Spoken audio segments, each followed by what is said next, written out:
السلام عليكم ومرحبا بكم معايا على القناة. مرحبا بكل الأنيقات والجميلات المشتركات معايا.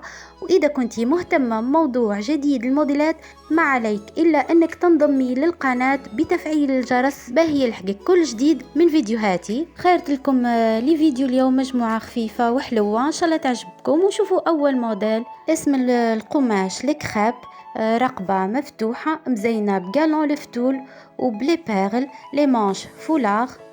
وشوفوا معايا هذا الموديل تاع القندوره سامبل وحلو في لبستو، الوانه روعه. القماش المستخدم الكريب، لي مانش فولار وزايدينو لافيرور في الرقبه من القدام تحفه. اسم القماش المخيط به هذا الموديل البيزو سواري. الامام تاع الموديل يتباع على ما اظن في محلات بيع لوازم الخياطه، ولي مانش بالفتول.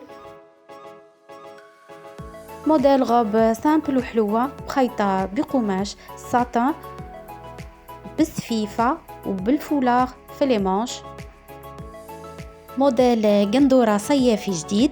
اسم القماش اللي مخيطة به لا فيبران، جاية بالدونتال في لي مانش وتانية في الأمام تاع القندورة. تجي روعة كي تتخيط بألوان أخرى تجي تحفة. لمحبات الطرز جبت لكم هذا الموديل روعة. اسم القماش الكريب، لي مانش فولاغ.